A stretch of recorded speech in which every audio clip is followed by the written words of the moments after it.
Good afternoon, everyone. Welcome to another session of ENG4E, Term 2A. I'm your instructor, Mike Laverty from WASA Distance Education Center, and today's date is Valentine's Day, February the 14th, 2023. We are on Class 6, working our way through Unit 1. So today's class will cover Key Questions 12 through Key Questions 18. So I'm hoping we can get that far. We'll do my best. There are 21 key questions in Unit 1, and we will cover them all by the end of this week, in addition to having a look at the culminating assignment. But first, we got to take care of our key questions. So we are in week 2 of classes in Term 2A. There are no classes on Monday, February 20th, because that is, of course, Family Day.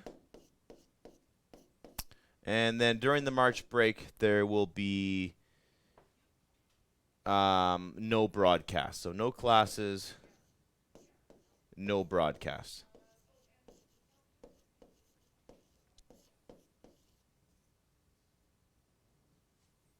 So we should be able to have Unit 1 figured out by the end of week 2. So we will have a look at the so that's, it's all key questions.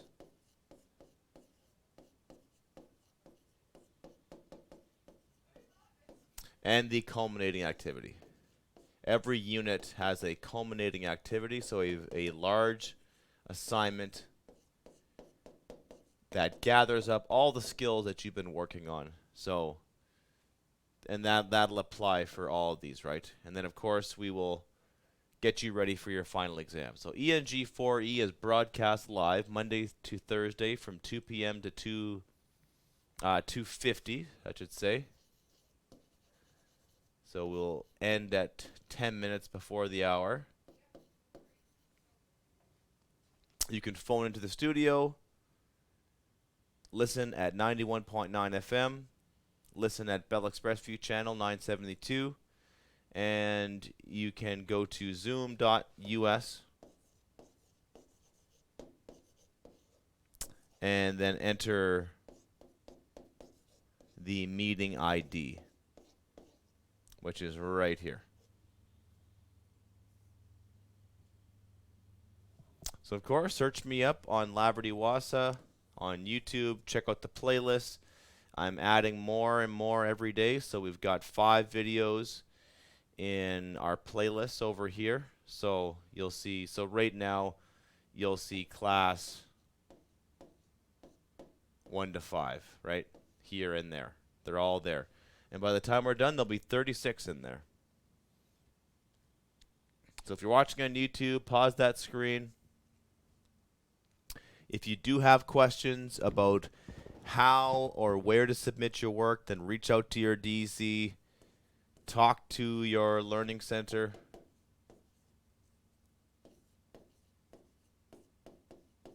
They will provide you with the answers you need. Phone the WASA building in Sioux Lookout. And, of course, contact me, your teacher, right? So also want to mention when we're submitting work for this class that it's best if you can submit your assignments in small batches. So I've given the number of 5 to 10.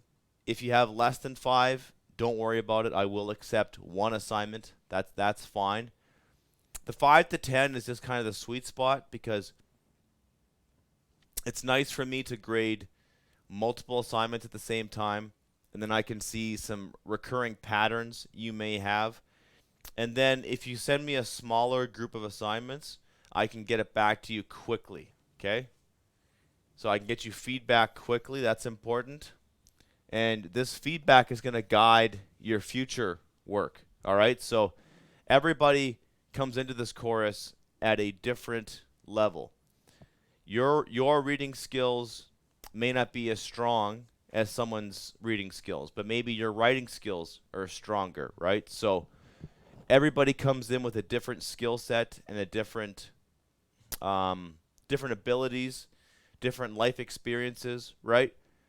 But what's important is that you identify the things you're doing well and build upon them and get stronger at them. But then you have to look at your weaknesses and things that you need to improve upon. And that's where I come in, right? That's where, and I think that, reading the course material, paying attention to my classes is an important part of this course. But what's really going to make you a better communicator is reading the feedback I give you, because I'm going to guide you down and I'm going to give you some things to consider, some things to work on. I'll give you very specific instructions, but also give you some general guidelines, right? So that's that's what's really going to take your reading and writing and your literacy skills to the next level.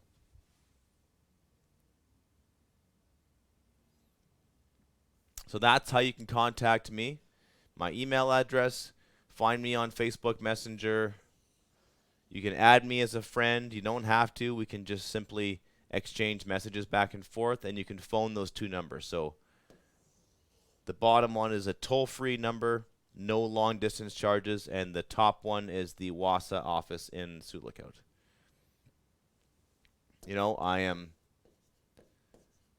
I am teaching from 1 p.m. to 3 p.m., but otherwise,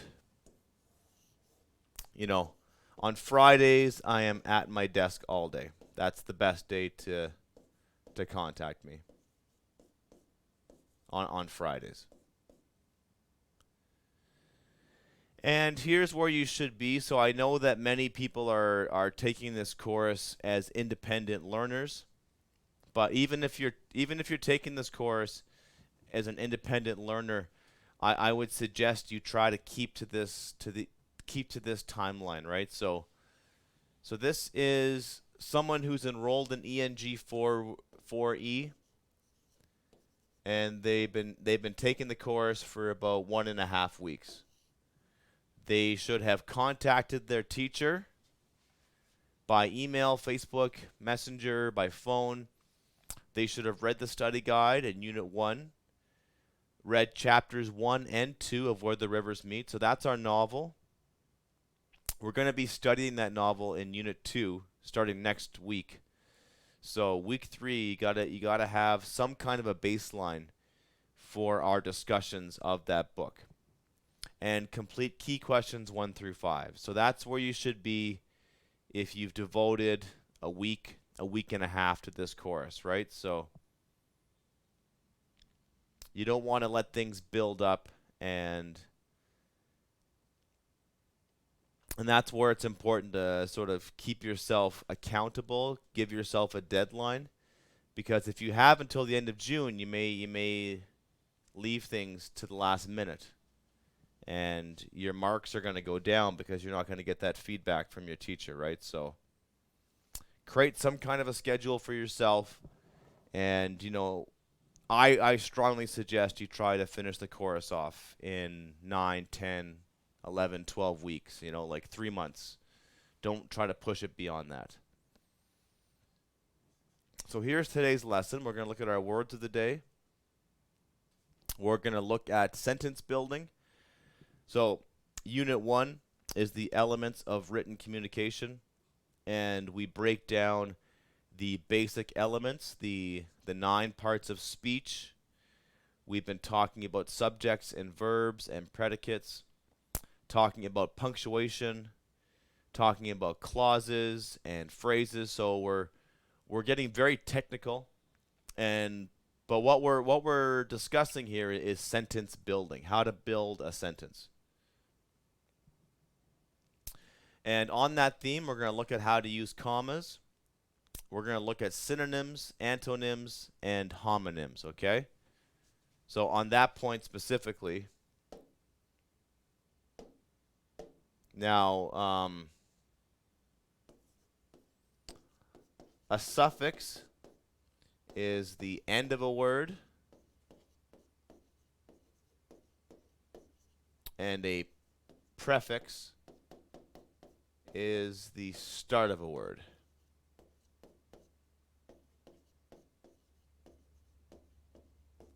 Okay, this NYM, that is a suffix, and it means word. Okay, like quite literally, or name. In this case, it's word, okay?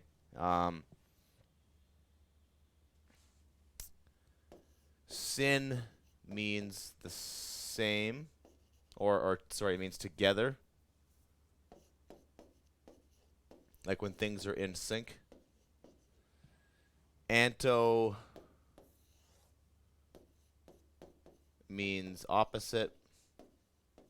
So an antonym is an opposite word. A synonym is a together word. And homo, H-O-M-O, means same.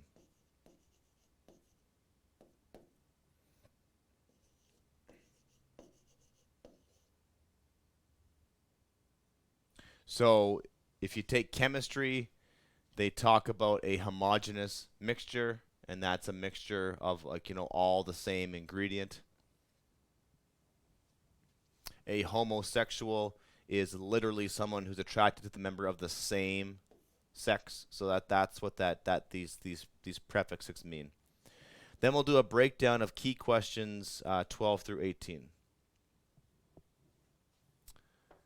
So our learning goals are to learn how subjects, verbs, and objects are used to build a sentence, learn the proper use of commas, explore the differences between synonyms, antonyms, and homonyms. We've just done that a little bit. And carefully read several key questions.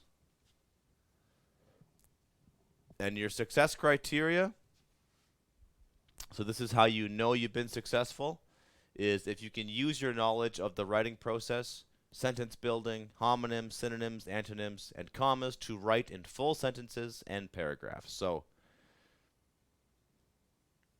today's class is all about, writing in full sentences and writing in full paragraphs, and how we build a sentence to make that happen. All right, so as it's Valentine's Day, I've got some related words up on the board in Anishinaabe-Moan. So we've got Zaagi Idiwag, which is a verb, which is they love each other. We've got Ode, heart, Inde, my heart, and Gide, your heart. So we see the DE apostrophe, and that is a Anishinaabe-Moan suffix, which equals heart. And then by adding a different prefix, so if you put the in prefix, inde, it becomes my heart. If you use the gi, gide, it's your heart.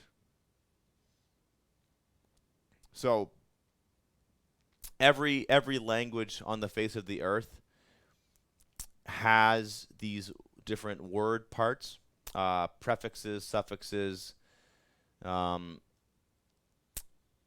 they all do this to some extent. And when you learn a new language, you start to recognize these patterns, and it starts to become clear to you what those patterns mean. And it's one of the best ways to learn a new language, right? So instead of memorizing what 1,000 words mean, if you can really focus on the roots and the recurring patterns, then it'll give you a lot of it'll save you a lot of time. And if you don't know what a word means, you can make a guess at it.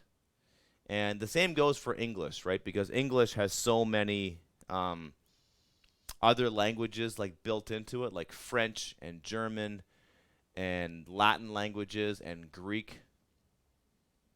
And once you learn those roots and those word parts, you start to get pretty good at understanding the meaning of different words.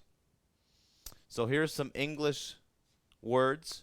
So we've got devote, which is a verb, which is to give all or most of one's time or resources to a person or activity, which is arguably, one of the most valuable things you can give someone is your time and your energy. From the Latin, so when you look up the word origins, and this is something that I love. This is what etymology is the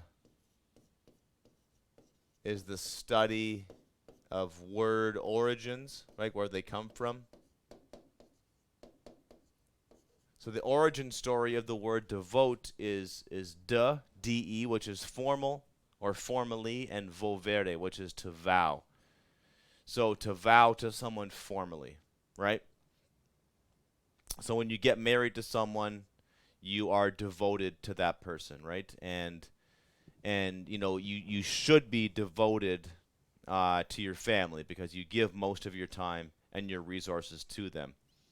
Adore, another verb, is to love and respect someone deeply, from the Latin adorare, which is to worship. So adore's got like a religious meaning to it, literally, but we can adore things in a non-religious sense. But it's to love and respect them on a very deep level.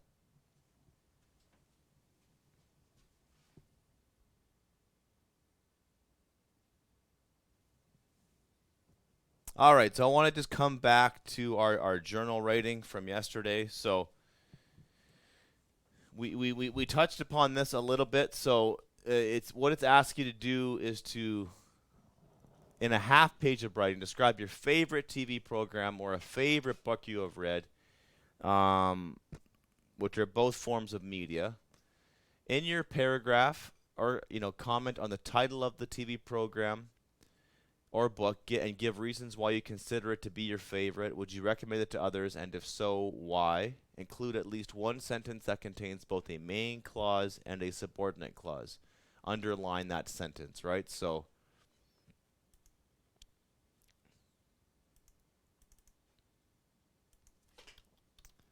let's have a look at that quickly.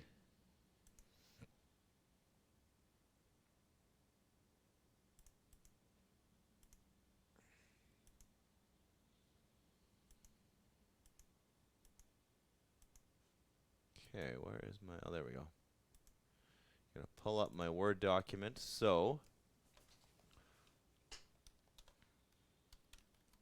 talking about...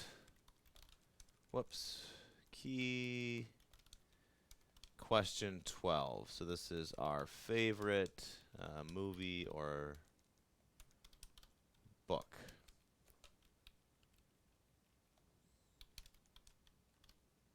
I think you could do a movie or a TV show. It's all good.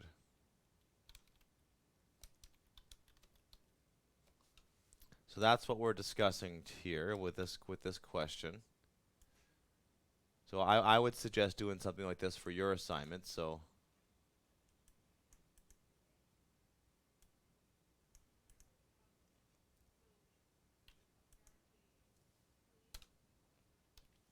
and then to think about, like if we go back and we just figure out like what we have to...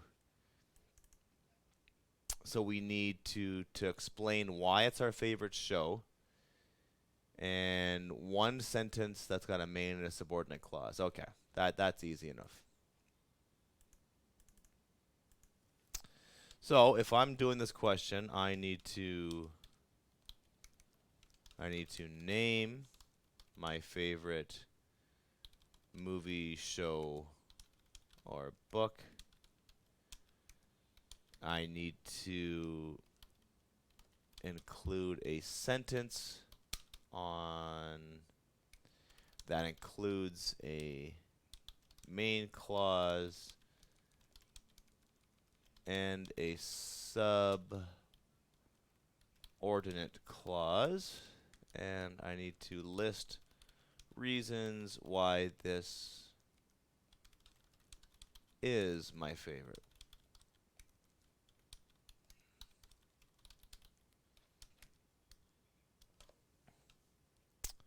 All right, so this, so you could divide this up. This could be rough notes.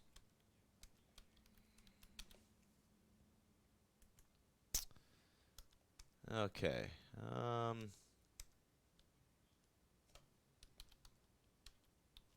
So So maybe I could do something like my favorite book is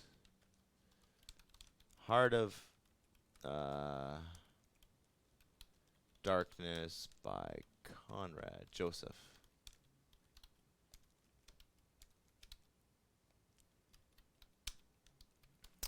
This book was adapted. This book was adapted into my favorite movie. Excuse me, Apocalypse Now. Okay, so I need to include a sentence that includes a main clause and a subordinate clause. So remember, the main clause is one that can stand alone as a complete sentence, and a subordinate clause is one that can't stand alone. So I'm going to go with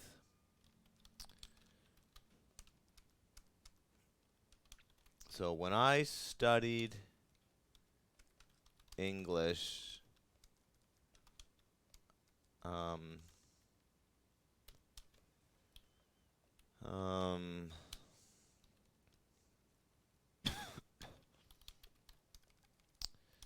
there were many novels. Okay, so when I studied English, I read many novels that I did not want to finish.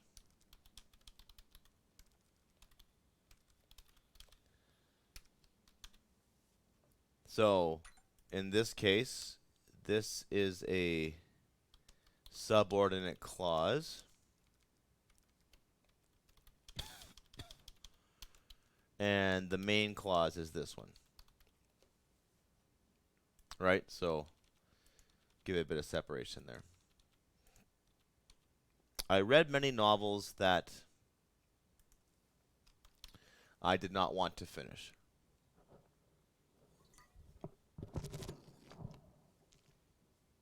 And so when I studied English is a subordinate clause because it can't stand alone as a sentence. It's dependent on this, right? So, and that's one of the easiest ways to write a main clause and a subordinate clause, right? The first one has a comma after it, and it's an introductory phrase. This is a prepositional phrase. When I studied English, so, and then we would underline the whole thing, and then I would have to list reasons why it's my favorite. It's you know, it has great descriptions of the African jungle. You know, it makes you think about slavery and the horrible things humans have done for profit. It, you know, it's has beautiful writing.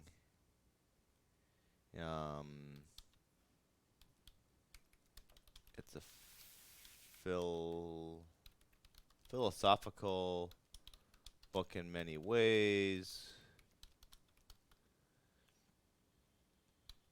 It's also an adventure story about a long and dangerous journey. Okay, so that's probably enough there, right? So, but this pre-planning, it really helps you, right? So then you've got all of then you're hitting all the points, right? So I've mentioned my favorite book. I've underlined the subordinate clause and the main clause, and I've got some great descriptions, right? And then what I could do is I could take all of these things. This is why it's nice to have a word processor.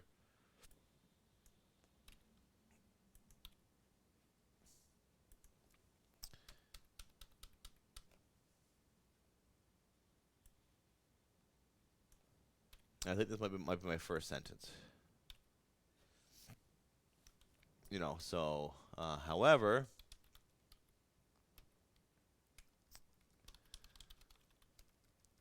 one of my assigned readings became my favorite book, comma, which is Heart of Darkness. So there you go.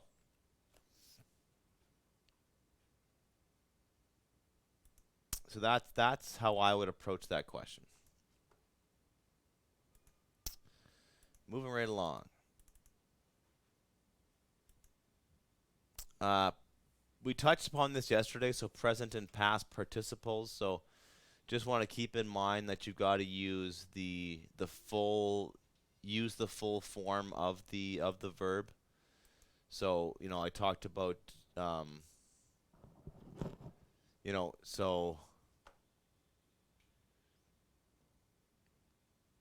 burn is like the basic use, but if you were doing it in the present, you would, you know, I am burning sage, you know, for example, or I am closing the door. You got to add that kind of helper word in there. So and then so present and past participle, which means different versions of it, right? And then write a sentence of your own. So if you're using laugh, we were laughing at the funny things we saw on television. And the present tense is we are laughing, right? So we're laughing is the past, are laughing is the present. So you have to include the word that comes before the verb, right? You have to use that helper word. And the helper or the auxiliary verb tells you, you know, when something happened, and it dictates the tense of the article.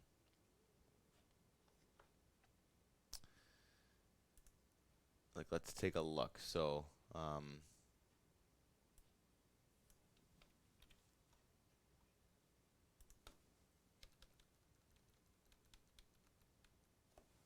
and you can do this on a word processor, but I would do it for every question, right? Just sort of like, you know, key question 13. This is, we're talking about present and past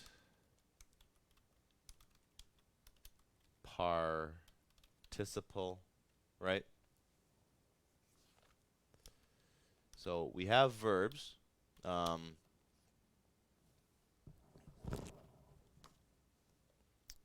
So, you know, just putting some notes here. So all verbs have a basic, you know, dictionary definition.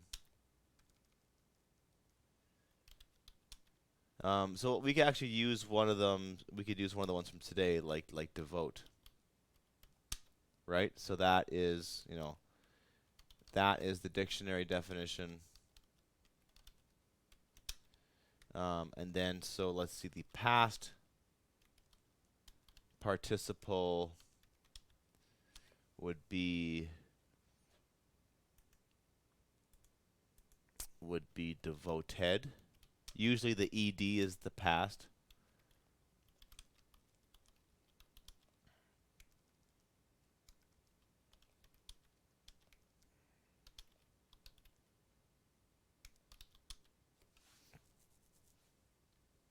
So let's put that in a sentence. You know, I am devoting my time to learning a new language.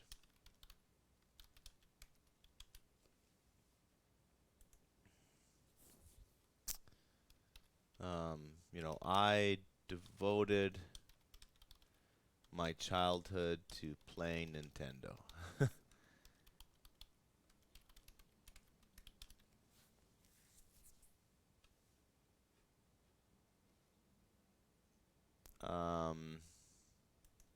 There's gonna be multiple ones though, so it could be devote, right? Like, every,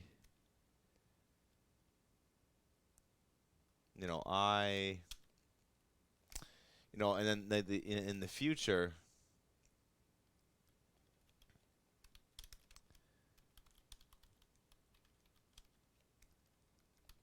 you would say devote. I will devote my entire weekend to building a new deck.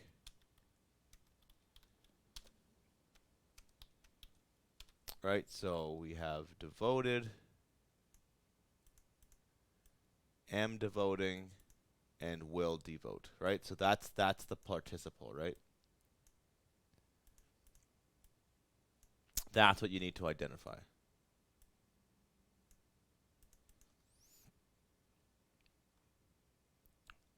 And then put it in a sentence.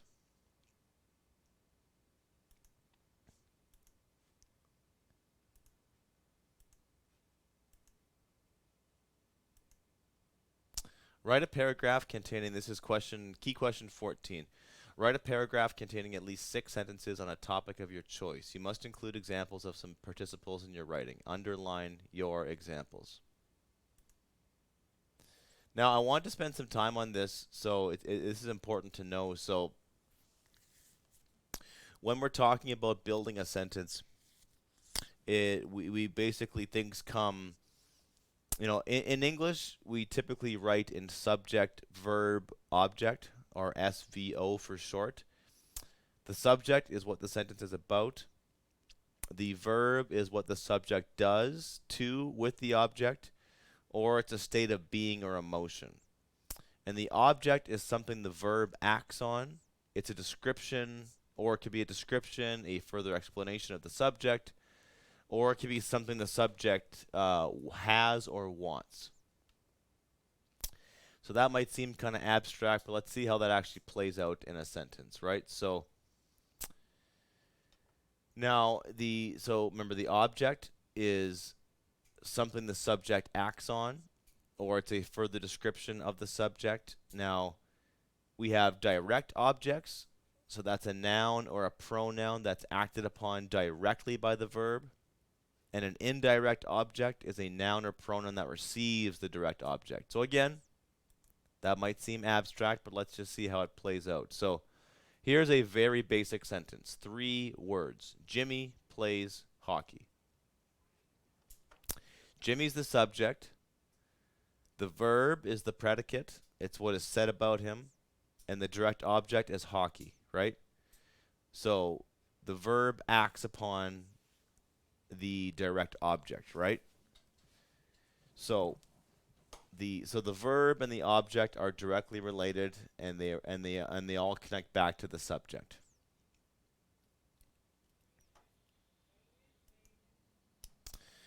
We could also do it differently, right? So Jimmy bought a new hockey stick for his daughter. So Jimmy's my subject. In this case, the verb, what he's doing is he's buying. In this case, he bought. It's the past participle. What did he buy? A stick. A new hockey is sort of like, it tells us more information about it, but the direct object is a stick. And the indirect object is his daughter. So he gave the stick to his daughter.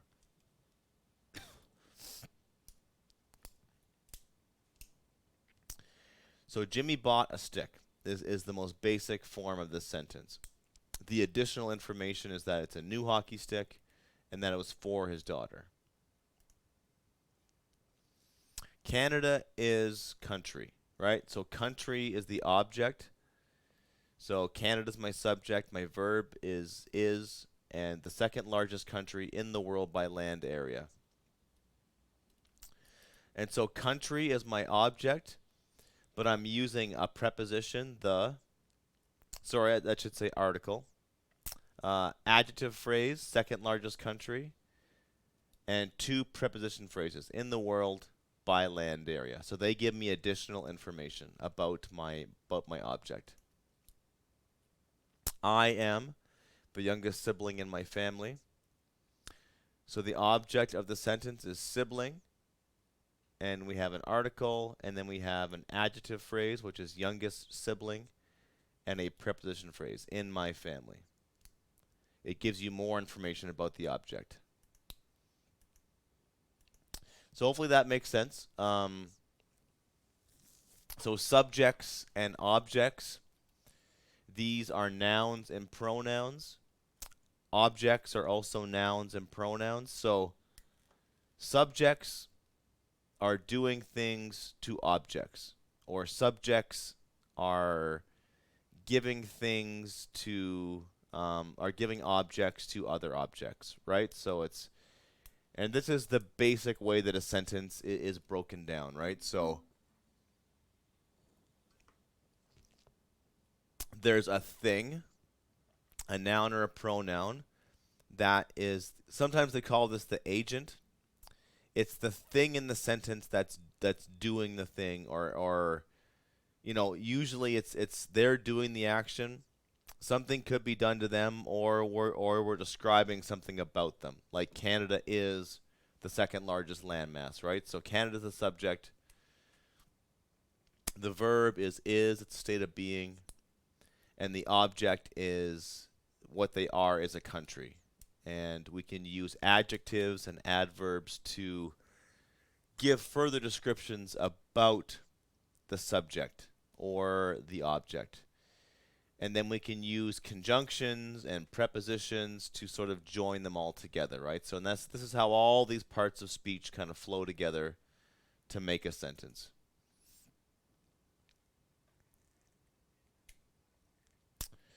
Okay, write 5 sentences of your own to show that you understand the semicolon. And if you think back to our lesson from yesterday, you've really got 2 options here. So the semicolon that joins 2 main clauses, and the semicolon can also divide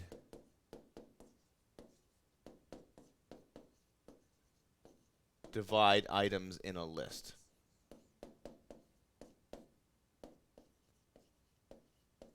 When the items have commas.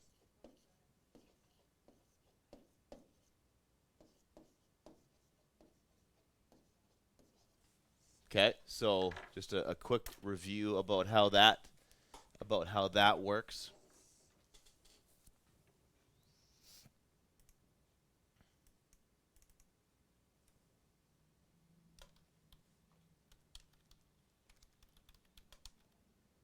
Oh wait, did I miss one?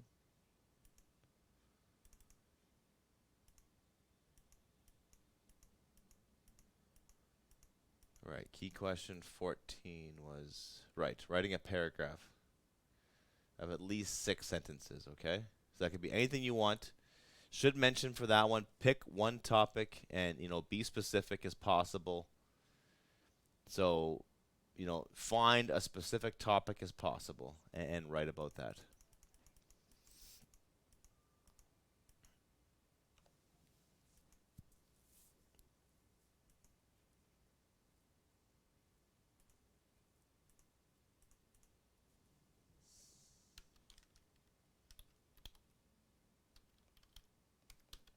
So this is our friend, the semicolon, right there, which, yeah, I always do that, makes the winky face. There it is. There's our semicolon, okay? So you can use the semicolon in 2 different ways, right? And so one is to join 2 main clauses. So you could say, I started my new job on Monday, semicolon. The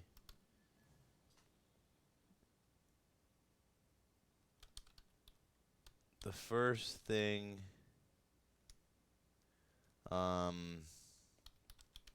boss gave me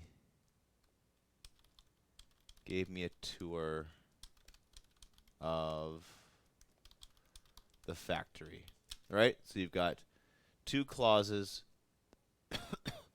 that are similar and can be joined, right? And then, you know,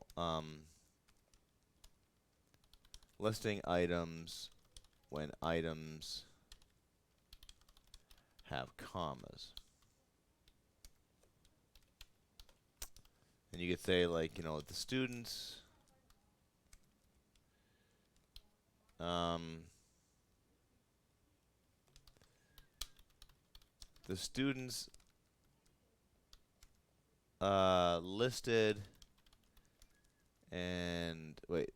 listed and voted for their top 3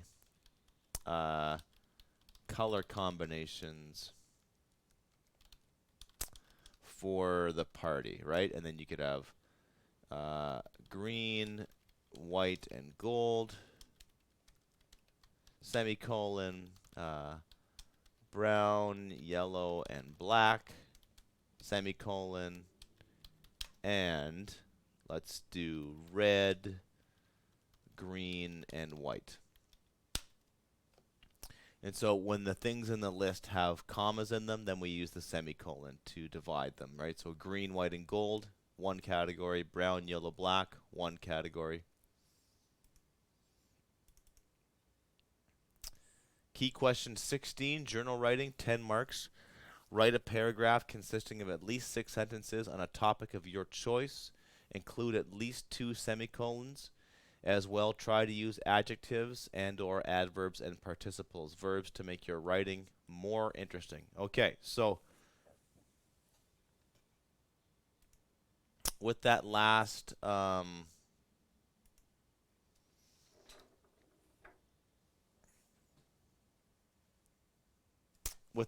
example, you know,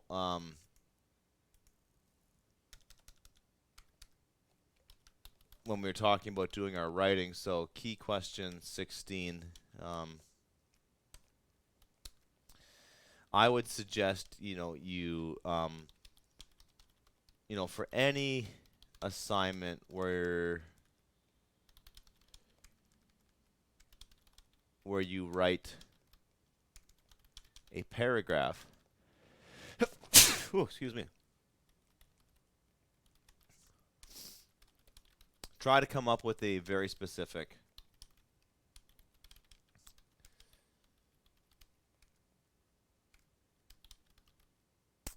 topic and develop a main idea.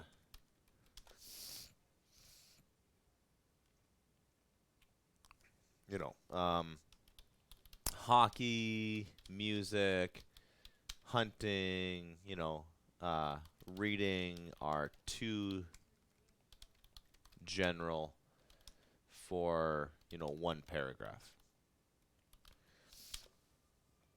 And for key question 6, you also want to, you know, jot down a list of the things you need. So you got the 2 semicolons, adjectives, adverbs, and participles, right? So you have to have all those things in there. So get your checklist, right? So use a checklist, you know,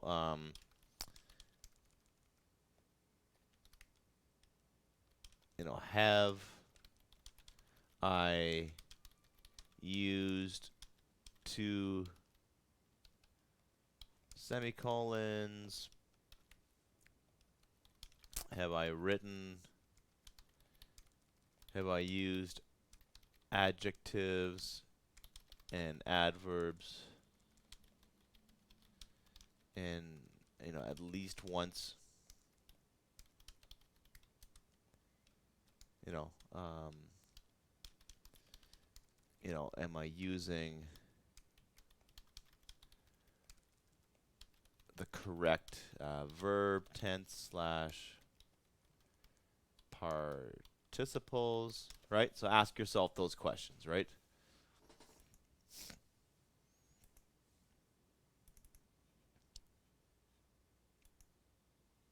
Using a thesaurus. So key question 17 has several parts to it. So add 2 synonyms for each of the following. So first, last, proceed. Give a synonym to each of the following words. Then use each synonym in a sentence. So, you know, what I would recommend doing here is going to dictionary.com. Or you can go to thesaurus.com. I'll show you the couple of ways to do that. So let's go to a new share. Let's pull up my here. So if you go to dictionary.com, and if you go to dictionary.com, you have thesaurus.com along the top here. So if we look up the word love, because today's Valentine's Day, we have synonyms for the word love. So remember, synonym is a word that means together words. So a synonym, and that's an important distinction. It doesn't mean the same, right? It's similar meanings. It's meanings that are close, right? So love and appreciation are not the same word. Love and affection are a lot closer. Love and passion, closer. But is love and respect the same thing? Not quite, right? You can respect something and not love it, right?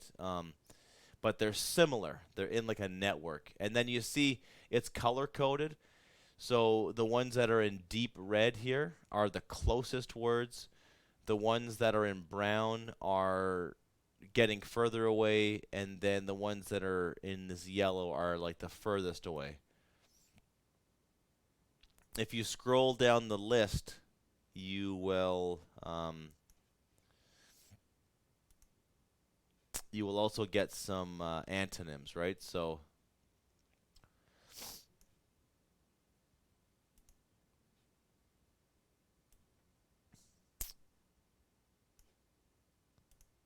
let's see here.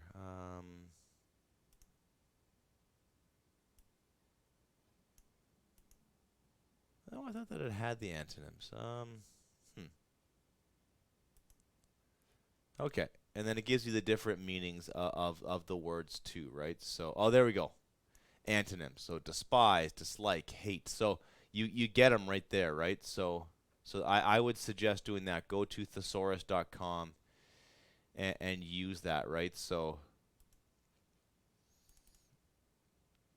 add 2 synonyms for each of the following words. So just simply go to thesaurus.com, type in the word, write down 2 synonyms. You're done. Okay, so that's it for part 1. Part 2, you need to give a synonym for each of the following words, then use each synonym in a sentence. So again, put truthful into the thesaurus.com, put fix, write down 2 synonyms, and then use them in a sentence, right? So if the word is said, claimed is a synonym of the word said. So I claimed that I had received the check for $50 in the mail, right? So use that synonym in a sentence, okay? So, fix, we could think of mend or repair. Use mend or repair in a sentence, right? Part 3, use antonyms of the boldface words below to complete these sentences. Okay, so we don't have time to really delve into this. So on tomorrow's class on Wednesday, we'll pick things up at key question 17, and we'll keep on moving along, and we should have things wrapped up by the end of class tomorrow. Okay, thanks for tuning in, and we will stop doing that.